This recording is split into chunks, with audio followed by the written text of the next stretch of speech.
Welcome to Eye on the Illini. This is Mike Cagley here with Kedrick Prince. Kedrick, we got one of the more sedate 98-point games that Illinois has played. I want you to talk a little bit about the excitement that you experienced this afternoon. Well, it was kind of a barn burner. No, that was tough to watch. It was kind of I expected that. The players went through the motion, and I'm glad that Coach Underwood scheduled it because it gave a chance to it gave a chance to players like Thomas Love and Maya Halo and Brandon Lee to get back into playing a little bit. It's different. I mean, and even though Ivicic played today and he only played 21 minutes, I guess. He didn't look like himself, but he's getting there. That's what these games are for. It was just a game where you can fine tune things. You want to respect Long Island, but that's what they accomplished what they wanted to today, I believe. Yeah, I thought so too. And again, this is a game that's going to be a challenge for guys to get up for, especially coming after Alabama, and you've got UConn next week. But I think it's necessary to get these guys, especially all the guys who've been injured, to get them some time on the court. I think that's a key, and I think these type of games have a value, particularly. And I don't think they plan, in case we're injured. But boy, it's nice to have them ready to go in this situation. Gives them a couple games to get ready because that UConn game is going to be a barn burner. I liked about it because it was a starting lineup that you're probably going to see through the rest of the season, unless Petrovic gets inserted somewhere. But the starting five was good. You want to start to build that team camaraderie. You want to have the starting five play together. Coach Underwood was asked after the Alabama game about Thomas Law playing with David and what it would look like. And there was a couple of high post actions tonight that I saw, and it was easy because it was Long Island. They had no size, but I'm really curious to see how that's going to transpire when they play against better teams. But again, today's game accomplished what they wanted. One of the other things that, I don't want to minimize, Coach Underwood liked the quick turnaround, like an NCAA tournament style. So I think that part of it's great too, so the players could see. And I thought Keaton Wagler bounced back really well today himself as well. Yeah, I thought so as well. And let's talk a little bit about the stat sheet. Illinois ended up shooting 63% from the field compared to 53 for or excuse me, 38 for Long Island. Illinois was at a really nice. I guess the 3-point percentage cooled off. They ended up at 31% from the three. Long Island heated up to go 36. In terms of free throws, Illinois was 73 versus 57. Turnovers 12 for Illinois, 17 for Long Island. Illinois had 28 points off of turnovers compared to 14. Total rebounds, Illinois won that 40-22. Defensive rebounds 27-13. Offensive rebounds 13-9. Second chance points 17-5. Bench points 31-27. Long Island had the advantage there. Points in the paint 68 for Illinois, 24 for Long Island. Fast break, Long Island actually won that one 7-3. Blocks 11-5 for Illinois. Steals 11-9 for Long Island, and assists 15-8 for Illinois. It was tied twice in the game. The lead changed 3 times, and Illinois was in the lead for 36 minutes, 36 seconds of a 40-minute game. So there's really no statistics other than I'm not certain. I don't think anybody got nuggets. Maybe they got they came close on one attempt, but so I think there was really nothing that Illinois did that was surprising, and they needed to do this. And this is probably the difference between a Brad Underwood team and some of the coaches in the past, is they do tend to take care of these things, and we don't have to worry about the weird upset. No, and you could tell today that you knew that was going to be the situation when the game started. I mean, it's. I don't want to be disrespectful to Long Island. It was a BTN plus game, because it's football Saturday. You're not playing a highly ranked opponent. I look at Stojakovic, who caught fire the second half. I want to mention something about him. And on our message boards, and holidays are coming up, so people, please come join us. we have a lot of different professionals on our board, and we disagree. And Mike, and I want to know your opinion on this. I think what Stojakovic did against Alabama was great. I saw him go 1-on-1 today, and I think he's a tough matchup. A lot of people, other people, professionals say he's becoming a black hole. I don't see it that way. I see you have to get buckets, and he's a go-to guy. And I don't think he forced anything. I really don't. Did he score every single time? No, but his percentage was pretty high. Would you like to see him pass and kick it out more? Would you like to have a go-to guy who's aggressive enough and who's obviously he's effective at what he's doing? We just have mixed opinions on it. I personally like to see him do what he's doing. Yeah, I thought it was an interesting game overall, and I thought out there the one thing that we always talk about, Ked, and you've talked about it too as a former guy who's done a lot of coaching. We have been in a you can influence people by having them sit next to you when you're not happy with them.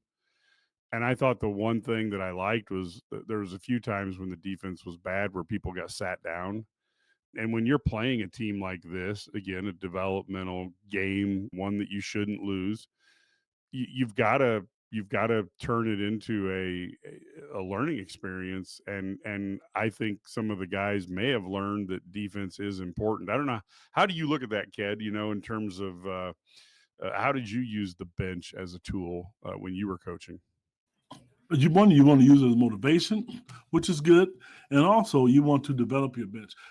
I'm glad you mentioned it because I wanted to say this earlier. In years past, Coach Underwood's never done that. He's not used his bench a lot, and this time I thought he did.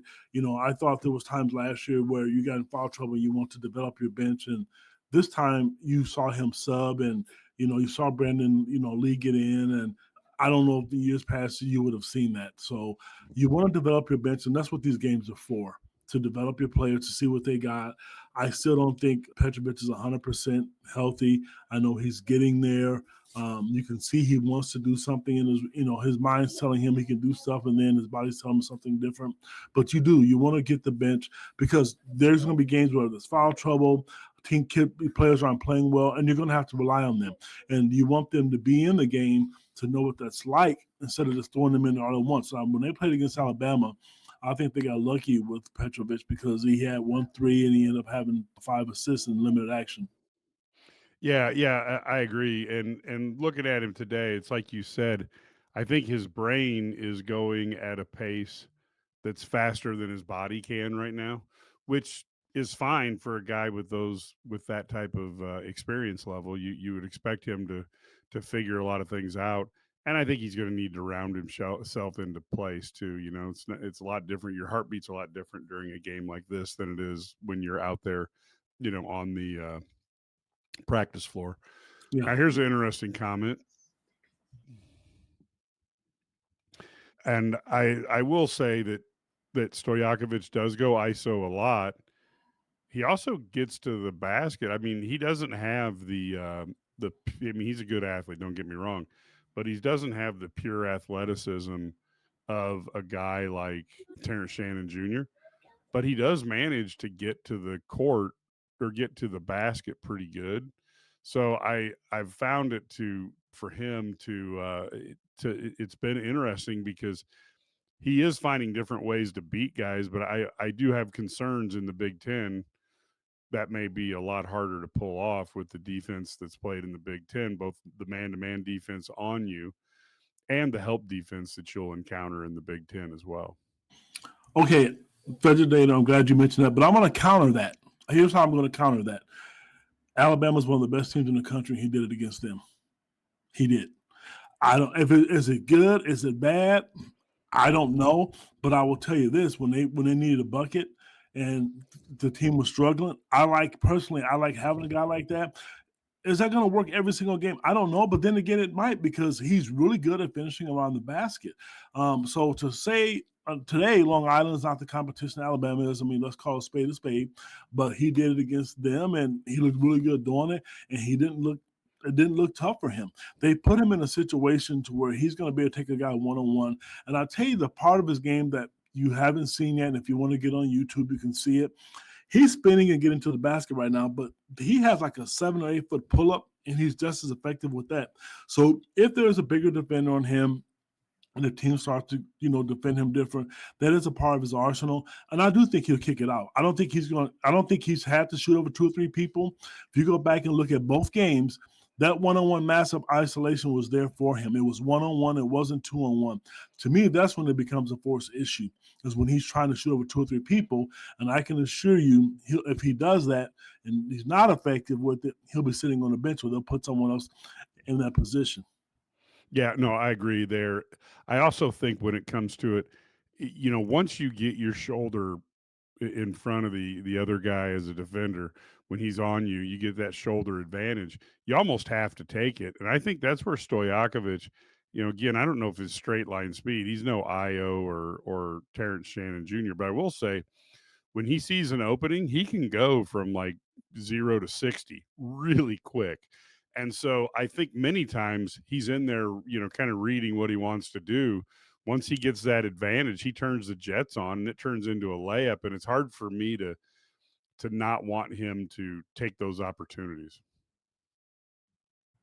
Yeah, because right now, if you look at this entire team, I think that, well, I shouldn't say that, but you got guys who can get to the basket. I think Keaton Wagler can get to the basket. I think Petrovic can. Obviously, Kylan Boswell can. But you want to have multiple options. You want to have options to where you want to put the pressure on the defense. And I can tell you right now, I know UConn is scouting that. They're trying to figure out how they can stop him. But if it's one-on-one, he's really good at getting to the free throw line. Now, we saw last week that didn't work out so well. I think he was 2 for 5. But I'll tell you this, I would like to have a guy on my team like that than not have a guy on my team like that. And I do think he is going to be able to score effectively in the Big Ten. His 3-point shooting, Brad Sturdy and I, our colleague, we talked about this with you, Mike, on a couple of podcasts. We'd like to see his 3-point shooting percentage go up. Now, I think he made 1 or 2 against Alabama. I know he made 1 with a better supporting cast. If he gets his 3-point shot to where he's shooting 35, 36%, he's going to be a tough kid to guard. Yeah, I totally agree with that. Totally agree with that. And, when we look at some of the things that are going on around the league, I think you see this team is going to be able to score. I think some of the inside power, I guess. I know usage isn't feeling good now, so I get that. But I would like to see a little more aggression. He missed an easy layup, which happens to everybody. But when you're 7'1" and you have a 3-foot shot, I just prefer you not to fade backwards. Go in a little bit more. And of course, again, he's going to get more aggressive as he feels better. I also thought feeding those guys all those lobs, that gives somebody something that they have to worry about on film, so that when you do run those plays, that you might open up more things for Kylan, or you might be able to get the ball back outside for an open shot because people are dropping in to help out on either Ivasic, who did a nice job of, against obviously a smaller team, of going in there and basically making something happen. It was a different look, and I like that part of it. I would like to, what I would like to see out of this offense, I like to see more sets. I think, I watched the film against the Alabama game and listened to a lot of different experts on the game. That was one of the adjustments that Oates made against Illinois in the second half. They took things away from them. So there's one part of this offense which is good because they score a lot of points. I wish they had run a lot more sets. I do think they did run one good set late in the game for whom Rick House to get a 3, but you want to be able to run those things where you can slip the screens. And I know people don't like Bruce Rubber, but he was really good at things like that. So that part of the game I would like to see, because you want to stop the bleeding. If you're a good team, you want to compete. You should avoid 5, 6, 8-minute scoring stretches where you're not putting the ball in the basket, when you're not scoring. Yeah. This one, I guess, I don't know. I'd have to look up Underwood's record. He's beat, more top 25 teams than many coaches at Illinois. So I guess, that one I have a hard time with. But you're supposed to beat up the bad teams, and then the great ones are hard to beat, or else they wouldn't be great teams. So I guess I have less issues with this than some people. Clearly, you want to go on a run in the NCAA tournament.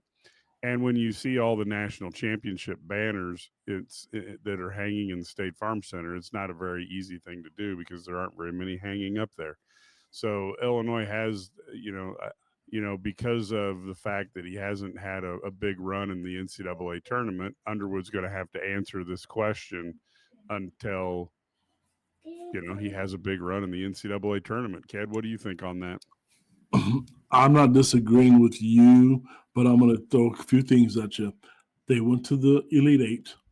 They lost to the team that won it all.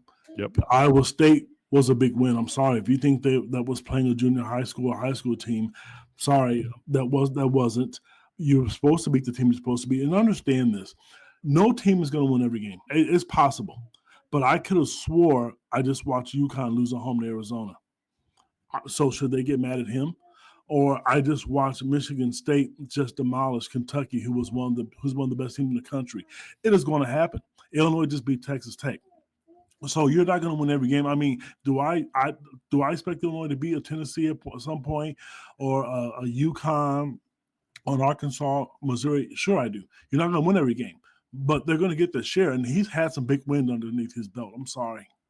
Yeah, I think in particular, I think the last couple of years Illinois has struggled with the injury bug, and which I find very fascinating because this team's in really good shape. And they got the best strength and conditioning coach, or one of the best in the country. And so it's been frustrating to see the injury bug hit so often. But you've got a situation here where going up against UConn is a very tough team, and when you're going up a team that's a perennial top 5 team, won 6 titles or something in the last 25 years, that when you put them on the schedule, that's not a W, and more likely it's going to be an L. But you either want to play good teams or you don't. And then Tennessee, that's going to be a tough one because that is historically, if you go travel to the different arenas around the U.S., it's one of the toughest college arenas out there. So I don't have a problem with Underwood doing that. And yeah, you want to see the team win. But in the end, as a very old Illini fan, I would much rather this team, learn from those losses and then have a run in the end of the year versus being the best team in the country in December and then watching it slip away later on. I'm going to tell Illinois fans this. Whether you like Brad Underwood or not, whether you're happy with the way the program is or not, that's your right and your choice. But I will tell you this is a fact. Tennessee wouldn't play in Champaign last year. Illinois weren't able to schedule Arkansas or Alabama. You know why? Because the program stunk. UConn wouldn't have played Illinois. If UConn was looking for a Big Ten team before Brad Underwood got this ball rolling, it would have been Ohio. It would have been Ohio State or Michigan State, somebody like that. Because Illinois is one of the best teams in the country. Now, whether it's good enough for you or not, that's up to you. I understand that, but they can play anybody in the country. And people will schedule a home against them or on a neutral court. They know how big of a win the Illinois basketball program is. So you got to look at the big picture. Yes, I would love to see them go to the Final Four. And we all believe, I think most of us believe, that if they didn't run into UConn, they probably would have went to the Final Four that year. I'm not one of those guys to where I just want to get rid of a guy because the grass isn't always greener on the other side. I wasn't happy with John Gross. They may get a guy in the program and they may end up going south like that. You hired a guy like Tim Beckman. How'd that work out for you? You got to stop getting mad at some of the little things that you can't control. Purdue and Illinois has been two of the most successful Big Ten teams in the Big Ten. Neither one of those schools have won a Big Ten title. But Purdue will play a national title. Excuse me. They'll play. Everybody will play them. It's easy for Matt Painter to schedule those teams. Everybody can do it. So I just wish people would look at the big picture and think where the program is and where it could be. Now, Mike, you mentioned injuries, and yes, teams have injuries. I get it. I understand. But this team has not been whole yet all season.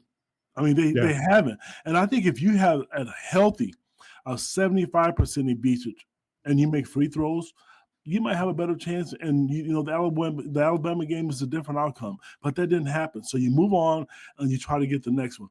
I don't want to see Illinois playing Jackson State and Long Island every game, and then you watch Michigan State and Purdue out there, and Michigan's playing all the top teams in the country. You want to see your program like that, and if you want to continue to have recruits, you better schedule those games because nobody's going to come to you play Long Island 8 or 9 times. That's not attractive for anybody, and it gives you a false sense of hope of how good your team is.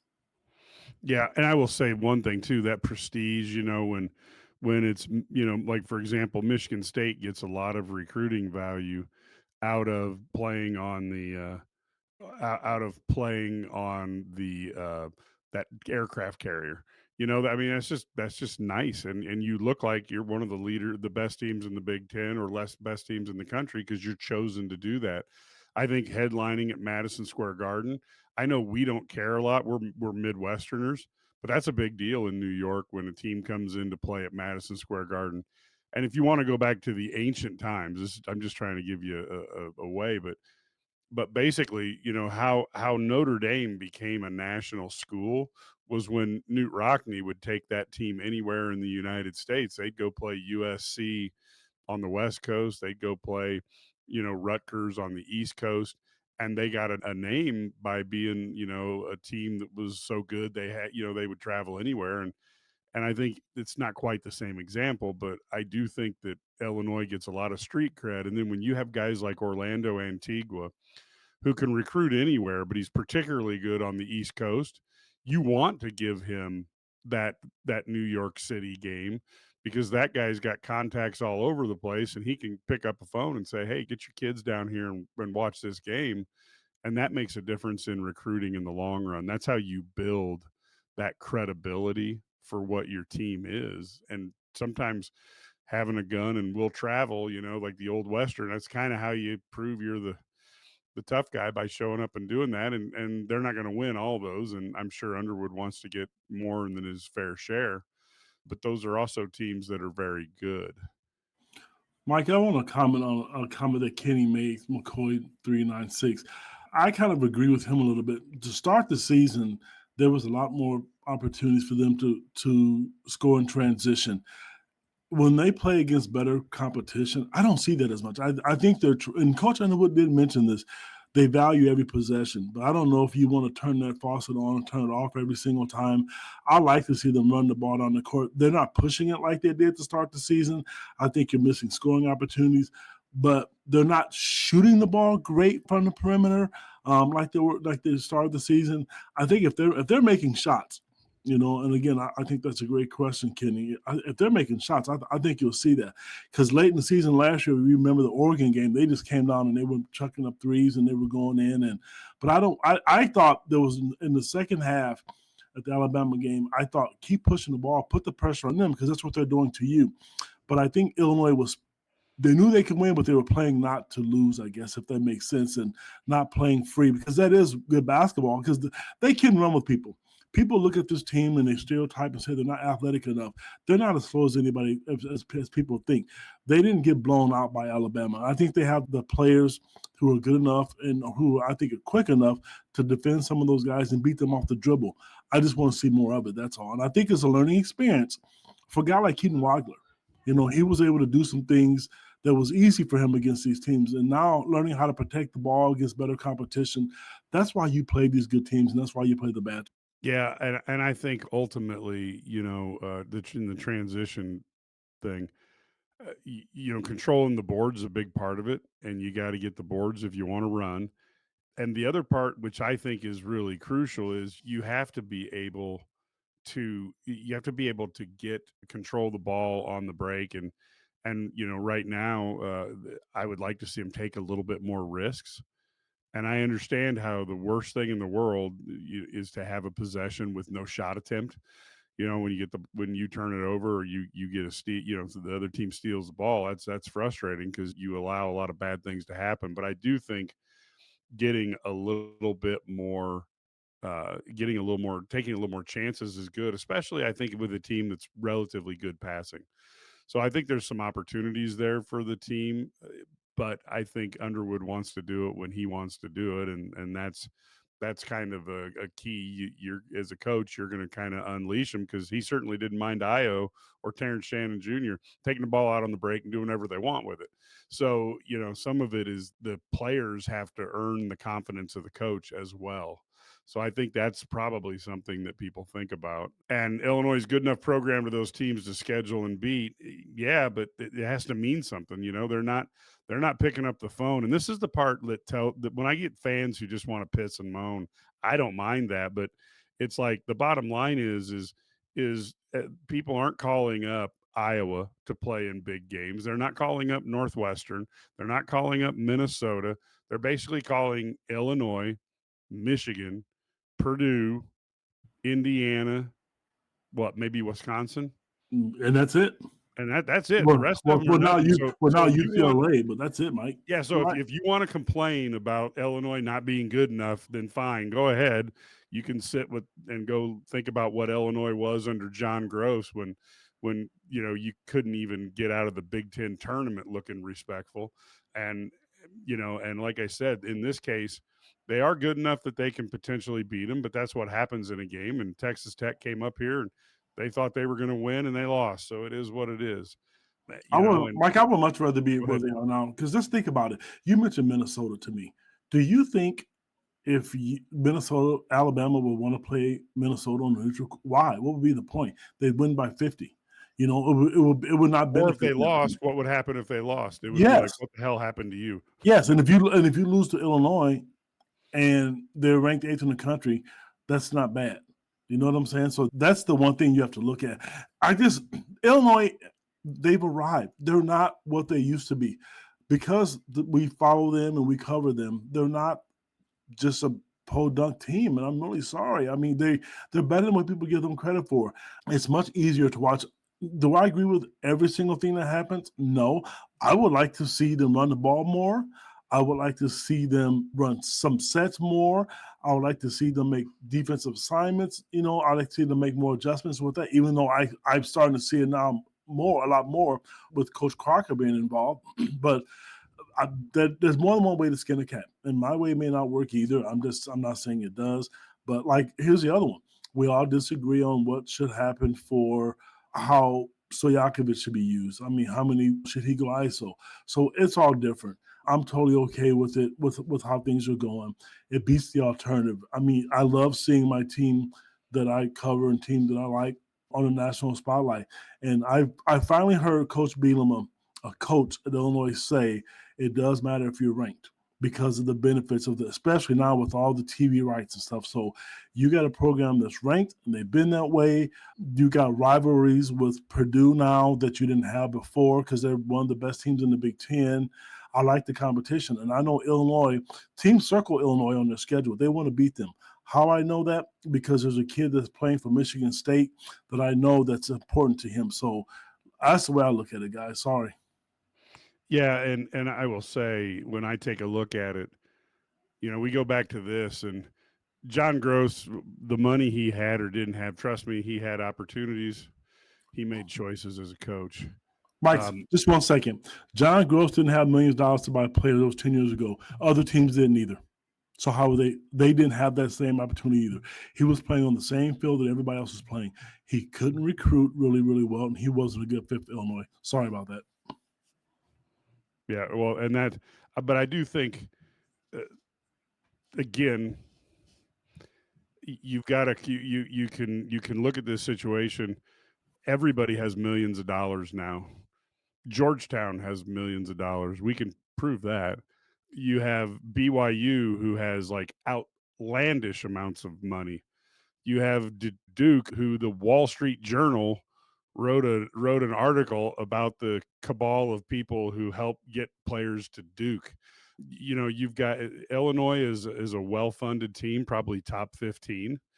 And since Underwood's been here, they pretty much, after he had to flush the system before there was the transfer portal working instantaneously, Illinois has been a top 15 team pretty much for the whole time he's been here.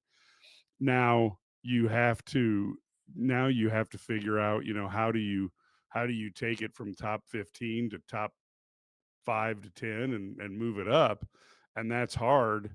But again, this thing that Illinois has more money, I just wonder how delusional a fan is when I start taking a look at like Illinois having more money than some of those Kentucky. I mean, seriously, you just look at the dollars, it's hilarious. And ultimately, what Underwood has said he's looking for in recruits is he likes to play and obviously this is not possible to do every time, but he would like positionless basketball and he'd like everybody to be able to shoot. He's said that numerous times. Mike, I'm sorry. Can you bring up, if you're okay with this, Williams comment, Which one? the last one about the money? Williams and Sarr. So let me tell you something about those players. That was strict. They were locks. Okay. Whether you like me, don't like me, believe me or not, Mike can sit here and vouch for this. When I get information, he knows it is always solid. And I'm going to tell you facts. Those players, those two players are out of Illinois because of the first three little signs right there that you mentioned, William, because it is. And let's think about this for a second. You look at BYU. How in the hell can a program like that get those players unless money's involved? Mike just gave you the rundown. It's if you're going to pay people money, because Donnie saw him, he was coming to Illinois. It was a lock, done deal, but he wanted a large amount of money. And I'm gonna be honest with you, I don't blame Coach Underwood for that. If I'm going to give a large amount of money, me personally, or even Brett Bielema, to a player, it is going to be to a player like a Terrence Shannon or somebody who is proven, or like a Andre Sojakovic, who is the only McDonald's All-American that Brad Underwood has ever coached, truth be told, and he's a proven scorer, just like Terrence Shannon was. I can understand why you want to give guys like that money. I can understand why you want to give a guy like Luke Altmaier a decent amount of money if he's proven himself. The amount of money that these kids are asking, that they were asking people to do, I'm sorry. And if somebody else wants to pay it, great. I mean, I get it. I understand, but it's not my money. And so I can't sit here and tell people to donate money. I mean, are the pocketbooks out there? Does Illinois have a wealthy alumni base? They sure do. But I tell you this, no matter what happens, the Illinois football and men's basketball, women's basketball program, whether they're number one, they're always going to compete with this athletic director because they're always going to be in the hunt. They're never going to, I don't think you're going to see the women's programs because they're kind of rebuilding because they lost everybody, but you're going to see them compete. They had a great recruiting class. You're going to see, you're losing a lot of talent on the football program. I can assure you, he has built a program that could potentially win 10 games back to back. I don't know if this ever happened in Illinois history before. So in football, the basketball program is established. They're going to compete, but paying $9-10 million for a kid in high school that's never played college basketball, I wouldn't do that. Because you don't know. There are guys right now, and the name slips me. I know there's one at Gonzaga. I think there's one in North Carolina. There are top 30 basketball recruits in the country. I'll find the names. They can't get off the bench. I'll use the women's program. They recruited a girl named Divine Burridge, who was one of the top 15 players in the country. She plays 5-6 minutes a game for LSU. She can't get off the bench. So what would happen if you pay a person like that $1 million or $800,000 and they don't pan out? That's why you don't do it. No, and I think it's an interesting thing because again, it's easy for Illinois fans to sit back and say, "Well, you should have paid for, you should have paid for Sarr, or you should have paid for AJ, or and pretty soon you've got a $20 million basketball team." And look, under this new salary cap, which doesn't look like it's going to work as it's intended, if you look at some of, for example, LSU's already promising Lane Kiffin that they'll spend $25 million a year on the football program when the whole school athletic program is supposed to have a salary cap of like 20 to 22 million. So you already see that things are going awry on this. And so what I would love to do, if you could go ahead, and I just wish they would have to. I don't know that you need any rules because you go back to the first days of football and people were getting paid to play when they weren't supposed to be. So I don't know that you're ever going to stop human beings from trying to win and make more money by putting more money, in so they can do that. What I'd like to see is some transparency where they just make a team, they go through and say, look, we just need to know what you're spending so that fans know, A, if is my school all in or not, and B, they would also know, like, is this player or this coach worth what he's being spent? Now, the biggest example that I use for that Illini guys fans are used to is how good would Brett Bielema be if he had Ryan Day's payroll, and how good would Ryan Day be if he had Brett Bielema's payroll? My guess is that you could be in a situation where Brett Bielema might even do a better job than Ryan Day has, because Ryan's had the best roster in college football for what, 4 of the last 6 years, and he has one title to show for it. So maybe if Brett Bielema was there, maybe he'd have three. We'll never know. But I do think the key is you have to figure out in basketball how to spend the money in the best way that's possible. And Brad Underwood doesn't have as much money as the guy at Kentucky, Pope, or other coaches out there. So he's got to try to find a way to spend it the best he can. And be Now smart. we're all going to have disagreement on how much better or how people or coaches could do things better, and we'll never be able to prove that. The difference between us when we put information out there is I still will go to the wall that Brad and Ked are sourced better than anybody else covering Illinois and most people covering the Big Ten. So that part, we can talk about. But when Brad Underwood is trying to put together when Brad Underwood's trying to put together a roster, he doesn't have infinite amounts of dollars. So anybody who thinks that Brad Underwood's, just like, well, I'm going to pay $2 million for this guy and $6 million for that guy is just crazy. But he does, when you have to go to these people every year and try to get the NIL dollars, these coaches are under a lot of pressure to win and get those things done. And that's what you have to deal with. Mike, let me comment before we add right on that. I really want to, I think it was it was Kenny's comment. Love this comment, Kenny. You're on a roll today, buddy. Rutgers had arguably two of the best players in college basketball and didn't get in the tournament. That's why you don't do it. What did that benefit? Because they were on TV. They were always on TV. They're on the Big Ten network. It didn't benefit them. So it doesn't prove or guarantee you that you're going to win a national title, you're going to get in the tournament, or you're going to win the Big Ten. Yeah, they had some nice wins, and they beat Illinois. I get that. But that's why you don't do it. On the other side, you have kids who do pan out. AJ, the Manta, kid's outstanding. I mean, he looks every bit as good as Cooper Flagg was last year. But let's think about that. You know darn well all the money and all the programs in the country. He went to BYU. You know darn well how much money that guy got. There's no way he wouldn't have. And I told people before, there's Illinois players that who left the program, and BYU offered them a large amount of money. Where it's coming from, I don't know, and I don't blame the kids. I'm not mad about it. I think it's great, but I like the way Illinois. I like their approach. I just do, because you get a guy that's proven, like I said, Stojakovic. I know how good he is. I know people are sitting there freaking out about Petrovic. Let the kid get healthy. And if it's a bad take, it's a bad take. I trust my sources. The bottom line I really am. I'm very much a cynic when it comes to this, because I've followed this for 50 years, and this is probably one of the truest things. I don't see the SEC really following the salary cap, and they are publicly telling people that Lane Kiffin's going to get more money for his football team at LSU than is in the salary cap. Where's the SEC commissioner, who supposedly cares so much about college football? Where is he saying, hey, that's not right? He's not saying anything. And you think that Notre Dame and Ohio State and Michigan are going to go and throw Georgia and Alabama in there?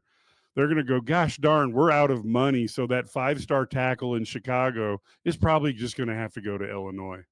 That's never going to happen. So I do agree with this. And I know it's cynical by me, but I don't understand how they're going to make a salary cap work unless there's only one way you make it work.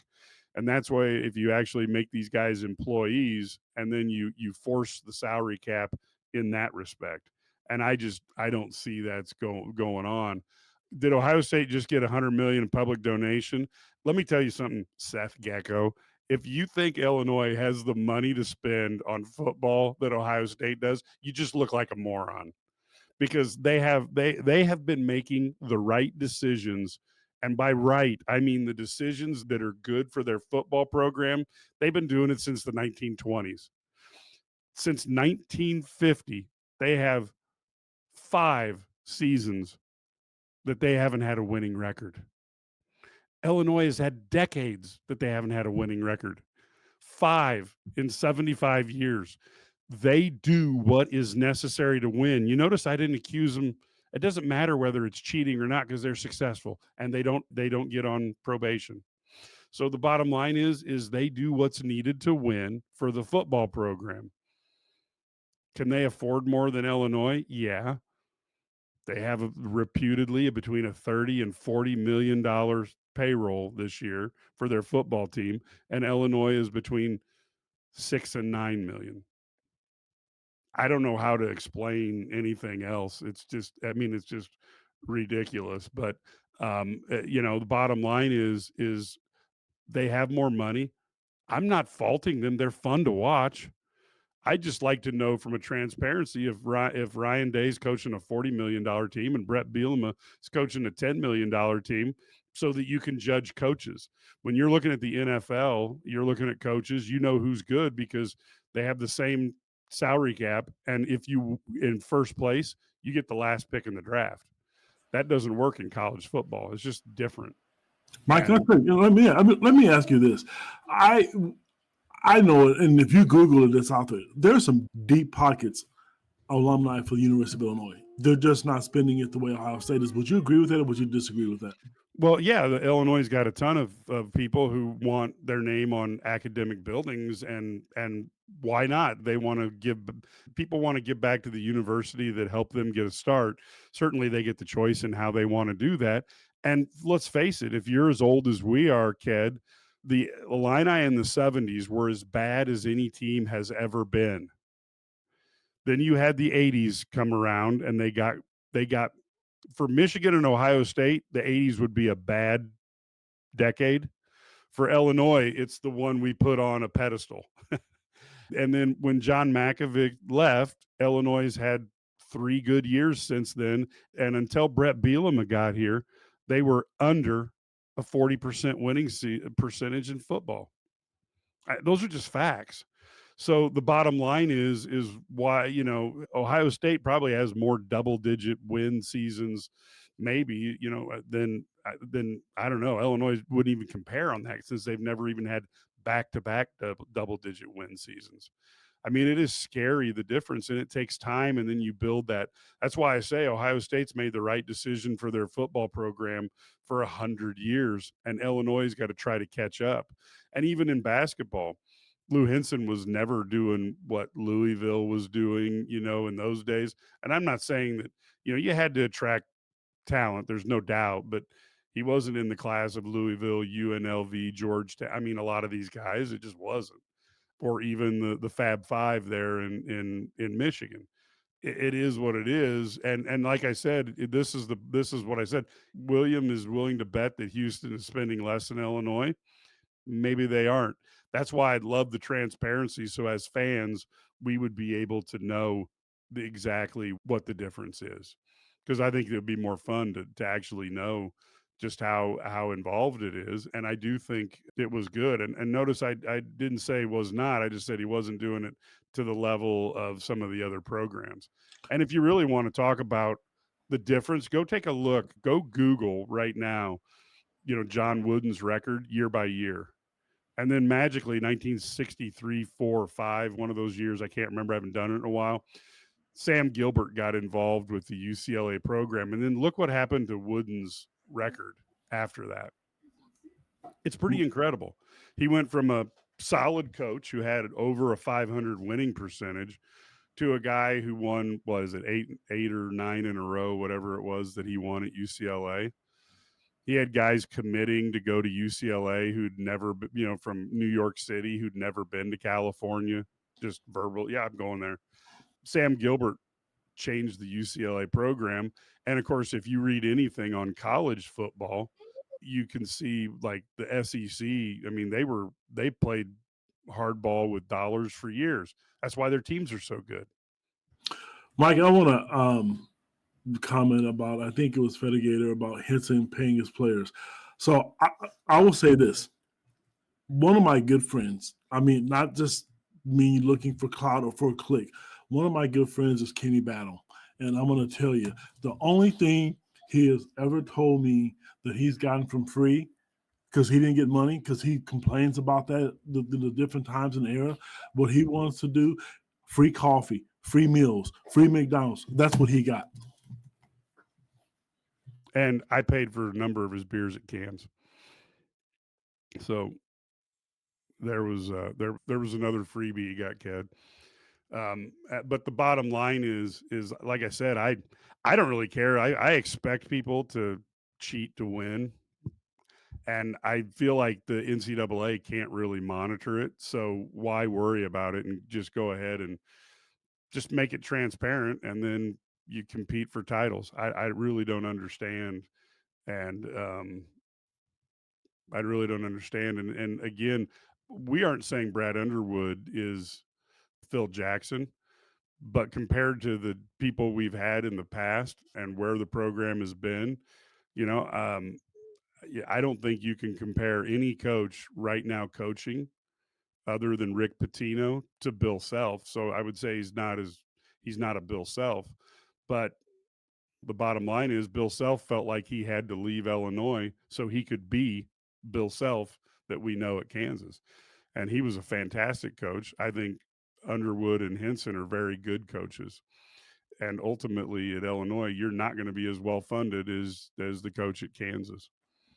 No, So you're not. And Michael, I look at all the teams. That team with Terrence Shannon a few years ago was great with Domask and Coleman Hawkins. And I love the Ion Kofi team, but there's something about this team to me that I like. I do. There's just something different about it. It looks like they have the opportunity to do well. I will tell you this. I was upset that they lost to Alabama the other day because I think when you get an opportunity to beat a team like that, when the seedings come out, that's what's going to matter. You want to get a good seat. You want to have an opportunity where you can go to a tournament and you don't have to run into a team like you did against UConn. You want to be different. yeah, I agree. I agree. Now, Tommy still looks hurt and slow, and I do think to an extent he's still recovering. I think there's no doubt about that. And so the thing you don't want to do with an injury like that is push him to the point where he re aggravates it as opposed to just getting back to shape. Is that fair, Ken? Yes, I'm glad to hear him say that because I thought so too. He doesn't. They've not used him in any pick and pop action. That's what he's really good at. And I don't know if it could be the injury, but they did start him. If you look at him and the fans that saw him play last year, he's bigger. I hope gaining weight didn't hurt him, but I shouldn't say that because the first game of the year when he did play, he looked effective. Today he looked slow, and I thought he looked really, really slow against Alabama. So that's a really good observation. We're not going to know, but I think if Coach Underwood started him and played him, he should be healthy because I know they're not going to play players who aren't in the position where they shouldn't be able to play. But I will tell you this: he started today out of all the starters other than David, who came out of the game, David, because coach was mad at him. Ivisic only played 21 minutes. So maybe there's a little bit, there's something, and maybe they're bringing him on slowly. We don't know. There's another tune-up game before UConn, and I hope he is much more mobile. But he looked a lot slower to me today. He looks different right now. So that's a very good observation. I agree with that. Well, and you take a guy and make him not be able to be as active for a month. I mean, that takes it out of you. And then I think people also forget, didn't he have a tonsillectomy too, kid? And folks, tonsillectomies later in life are much harder than you might think it is. And I think actually, yeah, Brandon just brought it up here, tonsils and then going out and you get hurt. That tonsillectomy, don't ever underestimate that surgery because I had it when I was 30 and it was a nightmare. Now, when we look at this, I think it's hard to say that for everybody in Chicago that it's never been cool, but I do know that there's a lot of kids that that I met in college and stuff who were from Chicago who loved Illinois sports. But I do think that when you're dealing with something like Chicago, I think there's a few cities in the country that you can't really dominate, even if you're the local school. So I live in one of them. The Dallas area is not dominated by Texas. There's everybody goes into Dallas to try to get players. Atlanta used to live there. The whole country goes into Atlanta. It's like, and Chicago, New York, and LA, those five cities, they're almost like, think of them as regional capitals. Like Dallas is the Southwest capital, and LA is the West capital, and the Midwest capital, Chicago, the Southeast capital is Atlanta, and New York City is the East capital. So there's never been a way to totally dominate that. About the only time that somebody really dominated one of those areas was when Pete Carroll started to dominate out in USC, and then they started having some teams that were unholy, because then they would do the national and that. Yeah, I do think that makes it a little bit of a challenge, and I, and I will be honest with you, the '80s Illinois did a great job in basketball.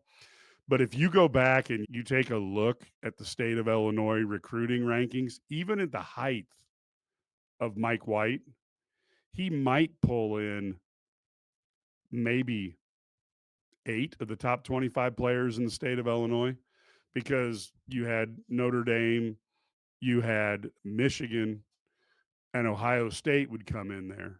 You had some national powers. It wasn't quite the same. It wasn't as easy to do it national, but you had the Alabama, the USC, the Penn States that would come in. And that in the '80s was before Iowa and Wisconsin. Well, Iowa was getting good, and Wisconsin wasn't good yet, because those two schools have really got their tendrils in Chicagoland, and that's made it a little tougher as well. But you're right, Illinois did more there.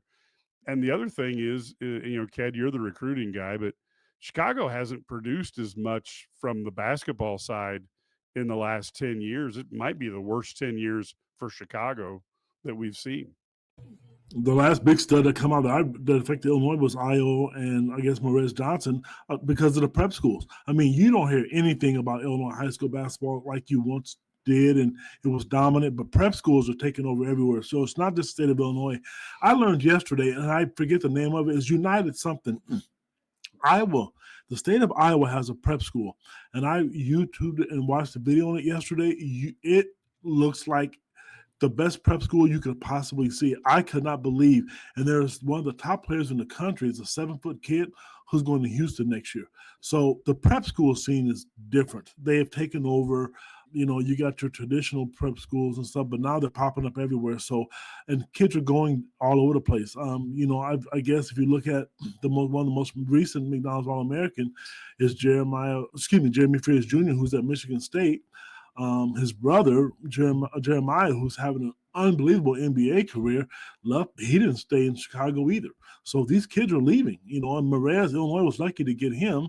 He stayed all 4 years, but then he was going to go to a prep school. At least I know it was talked about. So that doesn't help. And the fact, maybe you have to give Illinois credit. Maybe they saw the writing on the wall. Maybe they saw it coming, because they still recruit the state, Chicago, but they're not married to it, if that makes sense.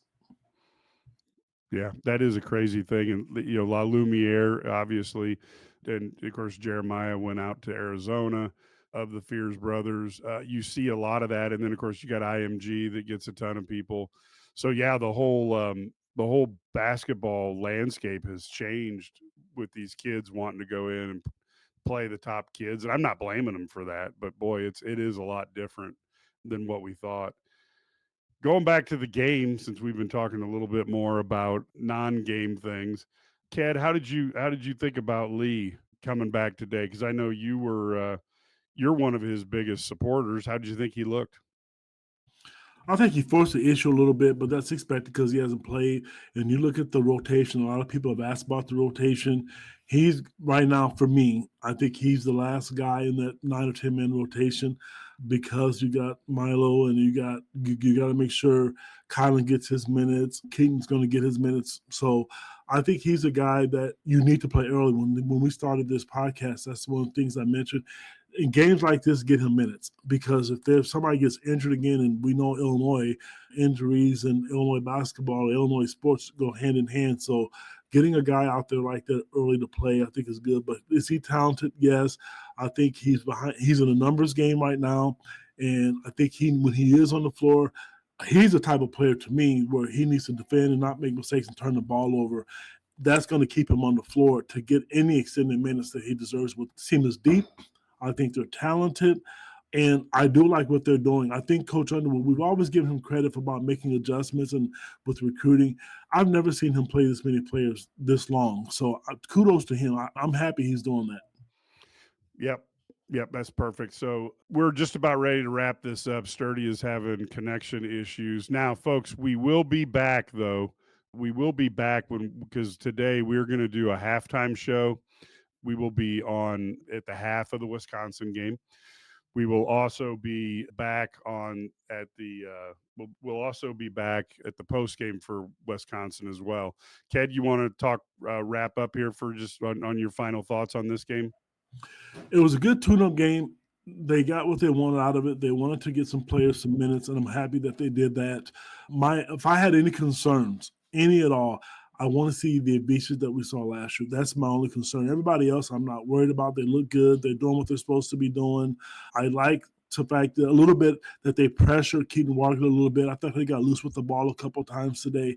But if Illinois is going to do anything that the fans want and see that the things that we want to see, they need him to be healthy. That's moving forward, and I hope he gets better each day. Yeah, I think that's probably the most important thing as we go. And again, like I said, this team to me, I got frustrated last season because Kasparis never really returned to form after whatever happened with that left wrist forearm.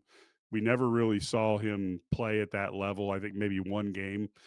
And this year, I want to see Tomislav get back to normal and good and Big Z. You know, you want him not have to fight knee swelling up after every game, and you want to avoid those injuries because I do think, as Ked said earlier, this team, it has its strengths and weaknesses. It's not the quickest team in the world, but they play well together. They play good help defense when they are in the mood, and they also are a better shooting team. So I'd like to see them, you know, I'd like to see them get healthy and we can see how good they are because I think this team has a lot of potential. So right now we are going to head off of here. It has hit the hour point. So we will be back again at the half. We will be on the Illini Guys YouTube channel and X. And then at the end of the game, we will be on the STL Sports Central YouTube channel and our X as well. So we would love to talk. Let's hope that Illinois can finish off Wisconsin, punch them in the mouth early, and get this game done as Illinois tries to march for a consecutive 9-3 regular season, which would be just incredible and would put Illinois in the once in the history of the football program of being able to have a double-digit wins back to back, which hasn't happened in the 120 years that Illinois has played football. So that would be really cool to see for the first time, but they got to start it tonight in Wisconsin. As a team that's had a rough year, they're not going to want to lose to a former coach, and they should be fired up. So join us then. Until then, folks, go Illini.